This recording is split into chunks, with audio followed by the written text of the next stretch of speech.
রাষ্ট্র সংস্কার চলছে, সুতরাং এটা বন্ধ হয় নাই, বন্ধ হবে না।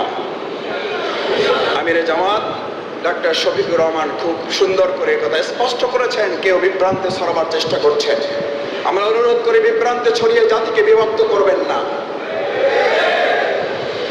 বাংলাদেশ জামাত ইসলামী জনগণের পাশে থেকে যে কাজ করছে, দেশ সংস্কারের এই কাজে আমাদেরকে সহযোগিতা করার আহ্বান জানাই, অনুরোধ করছি। রাষ্ট্র সংস্কারের প্রথম ভিত্তি হচ্ছে রাষ্ট্র, তারও প্রথম ভিত্তি হচ্ছে ব্যক্তি।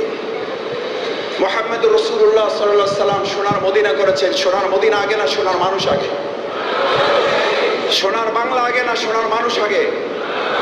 যাদেরকে দায়িত্ব বসিয়েছে তোমরা ছাত্র জনতা, প্রধান উপদেষ্টা অত্যন্ত বিনয়ের সাথে বলেছেন, আমরা দায়িত্বে বসি নাই, তোমরা আমাদেরকে আহ্বান করেছো, তাই আমরা দায়িত্ব নিয়েছি।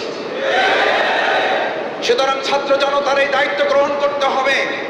রাষ্ট্র মেরামত, রাষ্ট্র সংস্কারের যে লাল স্লোগান দিয়ে জনগণের সাময়িক কষ্টকে তোমরা সাদর আমন্ত্রণ জানিয়ে বলেছিলে, এবং জনগণ তোমাদের এই লাল কালি দেখা দেখে গাড়িটা সাইড করে দিয়ে হেঁটে গিয়ে তারপরে তোমাদের সাথে বুক মিলে বলেছিল আমরাও এই সংস্কার চাই।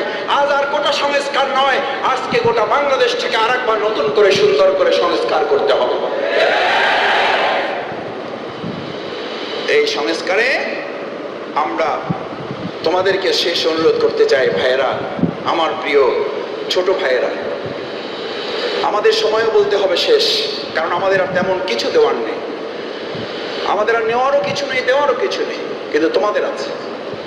আমার এখন ইচ্ছা করে এই সুন্দর নতুন স্বাধীন বাংলাদেশে আবার তোমাদের বয়সে যদি ফিরে যেতে পারতাম, আবার যদি স্কুলে যেতে পারতাম, আবার যদি কলেজে যেতে পারতাম, তাহলে স্কুল কলেজগুলোতে হাত তুলে তুলে সাধারণ ছাত্রদেরকে একত্রিত করে বলতে পারতাম, এসে হে তরুণ মুক্তির মোহনায়, এসে হে তরুণ।